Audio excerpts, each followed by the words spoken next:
d'abord, je voulais remercier Vincent Clivio, Fabien Quinet pour la qualité de leur initiative, la bonne idée, qui est d'extérioriser finalement nos modes d'organisation un petit peu et notre mode de réflexion permanent à l'UFCV concernant nos activités, l'extérioriser. Généralement, on a tendance à réfléchir à l'interne, à travailler sur ce qu'on sait bien faire et essayer de bien le faire. Et il est temps aussi aujourd'hui un petit peu de travailler plus largement à une extériorisation de nos modes de réflexion.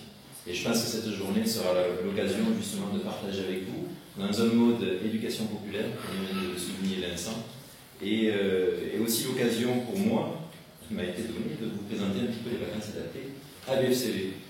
Je pense que pour beaucoup, vous connaissez déjà les vacances adaptées. Et je pense qu'aujourd'hui, on peut rentrer un petit peu plus dans les détails. Vous expliquer d'abord que si l'UFCV s'est lancé dans les vacances adaptées, ce n'était pas par simple opportunité, mais par essence. D'abord dans nos statuts, précisément, dans les statuts même de l'UFCV, c'est-à-dire dans les éléments fondateurs de notre association, on peut lire dans l'article 2 que, entre autres, l'UFCV met en place ses activités pour combattre toute forme de sectarisme et d'exclusion. Les activités de l'UFCV étant essentiellement les vacances, la formation et l'insertion. Combattre toute forme de sectarisme et d'exclusion, ça résonne aujourd'hui particulièrement. Ce n'est pas une invention, l'UFCV a été créé en 1907, et depuis 1907, on est sur ces champs-là.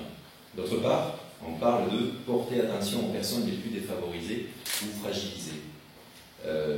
C'est dans notre essence même, c'est dans notre, dans notre définition même que de monter et d'organiser des actions qui aillent dans ce sens. Ces statuts ont été traduits en finalités, et dans nos finalités, on peut lire, comme vous le voyez ici, lutter contre la précarité, accueillir, accompagner les personnes en marge de la société, contribuer à changer le regard que la société porte sur elle.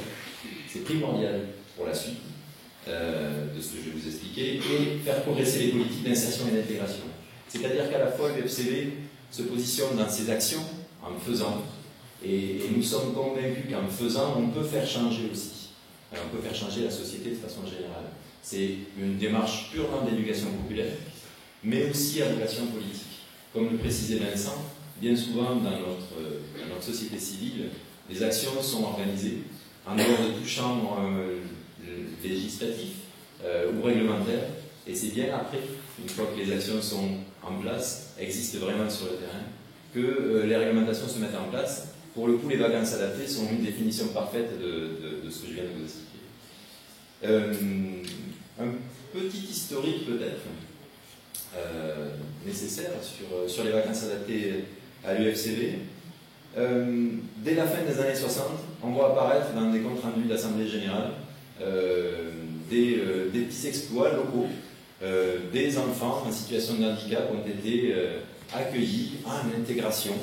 Alors, je ne sais même pas si c'était le terme à l'époque, mais en tous les cas, il y avait des fiertés locales de préciser que des enfants différents étaient accueillis en colonie de vacances. C'était d'ailleurs, pour avoir lu un de ces comptes rendus d'AG, c'était un constat et une vraie volonté de l'Assemblée Générale de continuer ces actions.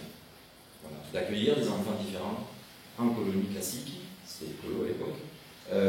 C'était déjà une vraie volonté qui s'inscrivait complètement dans la lignée des statuts et dans les finalités de l'UFCV, donc ça ne nous étonnait pas, mais c'était quand même souligné comme une volonté et aussi une nécessité. Je rappelle, et je souligne aussi que l'UFCV, par définition, est une association qui ne voit vivre ses idées que parce qu'elle les met en action. Donc il ne s'agit pas d'avoir de bonnes idées et des statuts intéressants, il s'agit surtout de les mettre en action. Et les vacances, ce sont des modes d'action. Dès 1980, on voit apparaître les premiers séjours adaptés. Alors, si on dit dès 1980, on va dire ça y est, à partir de 1980, les séjours adaptés existent à l'UFCV. C'est simplement parce qu'on ne sait pas vraiment, ça n'a peut-être pas été tracé, il est difficile de dire si avant ça, il y a eu des séjours adaptés à l'UFCV, pour adultes, je parle. Mais ce qui est sûr, c'est qu'à partir des années 80, et même 1981, j'ai des historiques de séjours dans les Pyrénées ou en Auvergne, donc ça s'est vraiment passé, je peux vous l'attester, je n'y étais pas. Mais c'est sûr, ça s'est passé. Et partant de là, ça s'est progressivement structuré.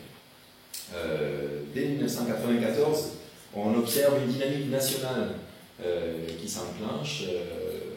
Alors quand je dis dynamique nationale, je reprécise que l'UFCV est organisé en délégation régionale, répartie sur tout le territoire. Et c'est peut-être une difficulté dans notre fonctionnement, mais c'est aussi une vraie richesse, puisque localement se développent des petites pépites qui quelquefois germent, prolifèrent et se répandent. C'est ce qui s'est passé sur les vacances adaptées. Au départ, il y avait 5 territoires qui essayaient de proposer, d'organiser des séjours de vacances adaptés. C'était de la création pure, hein. C'était de l'invention, c'était du système débrouille, c'était d'essayer de faire au mieux pour que ça se passe bien. Je ne rentrerai pas dans les détails, j'ai eu quelques échos et puis j'étais un petit peu dans les murs quelques années plus tard. J'ai bien vu comment ça s'est organisé, ça n'avait rien à voir avec ce qui existe aujourd'hui, mais c'était de beaux essais avec de belles intentions. 2001, alors 94 aussi, c'est la création du CNLTA, Conseil national des loisirs et du tourisme adapté. Impossible de contourner cette information. Ce Conseil national, c'est un regroupement d'organisateurs qui existe encore aujourd'hui et qui a voulu à cette époque, dès 1994, structurer la lisibilité de cette action. C'est-à-dire qu'il n'y avait pas de législation en 1994 sur la vacances adaptée. Donc c'était compliqué d'aller voir une institution, de rencontrer des familles et de leur dire « faites-nous confiance, ce qu'on fait c'est bien ». Oui, il n'y a pas de champ législatif, il n'y a pas de réglementation particulière, il s'agissait de faire confiance, simplement. Sur quoi? Ben, sur une première charte qualité, sur un premier engagement collectif de plusieurs organismes. C'est tout, ça s'est monté comme ça. Ça voulait remplacer une réglementation. Ça ne l'a jamais fait, mais ça y a un peu contribué. On a été aussi signataire et aussi contribué à la création de la charte de déontologie pour l'intégration et l'inclusion des enfants en situation de handicap sur les séjours de vacances avec la GIGA. En 2001, on fait notre première charte qualité en interne à l'UFCV, qui donnait un petit peu un tour de vis supplémentaire à la charte du CNLTA. Et on accueille déjà 3300 vacanciers dans nos séjours. Il y a 8 régions organisatrices à l'époque. 2004, on engage un partenariat avec l'ANCV pour l'aide au départ. C'était 2004, ça permettait d'avoir aussi une reconnaissance nationale par une instance. L'ANCV, c'est l'Agence nationale des chèques de vacances. Une reconnaissance autre qu'en interne sur ce qu'on savait faire. L'ANCV nous reconnaissait comme un opérateur national sur les vacances adaptées et a contribué, et contribue toujours, à aider financièrement les premiers départs des personnes les plus en difficulté financière. En 2006, c'est l'arrivée de l'agrément VAO qui a été signé en décembre 2005. C'est important parce qu'enfin, en 2005 et 2006, c'est la reconnaissance des vacances adaptées. On a beaucoup contribué, l'UFCV, à la rédaction même du décret initial. Et ça a été aussi la marque 2006 d'une vraie structuration de l'activité et d'une vraie reconnaissance institutionnelle des vacances adaptées. Du moins dans sa partie réglementation et dans le mode d'organisation, même s'il y avait encore beaucoup de flou. Aujourd'hui, en 2014, il y a l'UFCV, nous comptons 10 régions organisatrices. Il y a au moins 50 personnes qui travaillent, 50 équivalents temps plein, qui œuvrent toute l'année pour l'organisation des séjours sur 10 régions, donc 10 catalogues proposés. On accueille 7500 personnes sur nos séjours et cette année, 2014, 1800 animateurs ont participé à ces actions. 1800 animateurs, c'est en droite ligne de l'éducation populaire et je vais en parler tout de suite à travers notre projet éducatif et aussi nos intentions. Les vacances, le plaisir d'être ensemble. S'il y avait comme ça un slogan, ce serait celui-là. Là, on revient un peu en arrière. Voilà. Et une philosophie. Notre philosophie, effectivement, c'est la notion de plaisir partagé pour l'expression de petits bonheurs. On est très conscient que les populations en situation de handicap qu'on accueille n'ont pas la possibilité de partir seules en vacances. Donc, on est de fait sur des espaces collectifs, je ne vais pas dire contraints, mais qui peuvent être une contrainte. Donc, c'est à nous de faire de ces espaces collectifs un espace d'émancipation. Et on y croit vraiment, c'est complètement dans nos valeurs. de penser qu'on ne peut pas être sans les autres, même si parfois certains disaient l'enfer c'est les autres, mais pas toujours. Et on est convaincu qu'en fait l'espace collectif qu'on propose peut à la fois conjuguer une émancipation individuelle à travers la rencontre la rencontre avec les autres. Justement. Les vacances, c'est aussi le temps, le moment où on prend le temps de se poser, de respirer, de regarder. Vous voyez, on n'est pas ici dans une volonté d'activisme absolu. Notre projet éducatif s'articule. Alors, on a un projet éducatif spécifique sur les vacances adaptées. Une particularité avec le FCV. Le FCV comporte plusieurs types d'activités. Et entre autres, on a rédigé un projet éducatif particulièrement sur les vacances adaptées. Donc, le séjour adapté, c'est un temps différent qui se veut hors du cadre institutionnel et familial. C'est bien un distinguo. Le projet éducatif tourne aussi autour de cette expérience personnelle. C'est-à-dire que puisqu'on sort du temps institutionnel et familial, alors on propose à la personne de vivre un temps qui lui appartient. Évidemment aussi le plaisir et le bien-être. Ça va très bien, merci. Les vacances sont aussi un support à la rencontre et à la découverte, c'est évident. En tous les cas, ça me paraît évident et important. Et ce cadre collectif doit permettre la participation, la communication et donc l'affirmation de soi. Toujours, ça reste assez consensuel, mais c'est ce qu'on essaye de mettre en place sur le terrain, aussi bien d'ailleurs avec nos vacanciers qu'avec les animateurs, puisque nos animateurs en équipe, lorsqu'ils travaillent en équipe sur les séjours, se retrouvent à travailler à vivre pendant 15 jours, 3 semaines, un mois parfois, sur un espace collectif, alors qu'a priori, dans toute l'année, on ne vit pas spécialement en collectivité. Donc c'est aussi un apprentissage de la vie ensemble, en droit de ligne de l'éducation populaire. Et pour finir, nos enjeux sur les vacances adaptées sont multiples, mais particulièrement ce qu'on souhaite mettre en place ici, dans nos actions, c'est de parvenir à concilier finalement le plaisir vacances avec qualité, sécurité, coût. Ça veut dire quoi?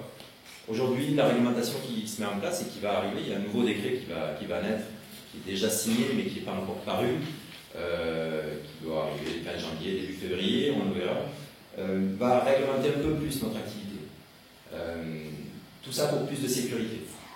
On a aussi des chartes qualité qui nous permettent d'assurer toujours plus de qualité sur nos séjours, qui sont liées aussi à l'exigence des participants, qui veulent toujours des séjours mieux, et c'est normal, et c'est la logique humaine. Les coûts de nos séjours sont très liés à cet équilibre qualité-sécurité. Il ne faut pas que la qualité et la sécurité nuisent au plaisir que sont les vacances. On ne va pas proposer des vacances complètement aseptisées. Je pense qu'on annihilerait le bonheur à terme, hein, si on était dans une structure complètement fermée, avec des murs peints à l'huile et une neutralité totale pour éviter de tomber, se faire mal, ou de l'herbe autour pour ne pas en manger, j'en sais rien, il faut inventer d'autres, ce serait terrible. Donc le plaisir vacances rime aussi avec le lieu différent, qui est ce lieu de vacances, et puis cet espace de découverte et de petits plaisirs. Donc, à nous d'essayer de conjuguer qualité, sécurité, coût des séjours, réussir toujours à maîtriser cet espace coût pour que tout le monde, ou un maximum de personnes, puissent y accéder et se faire plaisir en vacances. C'est aussi, nos vacances, permettre un relais pour les familles. On ne se leurre pas, c'est une vraie question de société. C'est mettre en place des partenariats avec des institutions pour permettre le départ. On ne peut pas considérer nos séjours comme un espace isolé.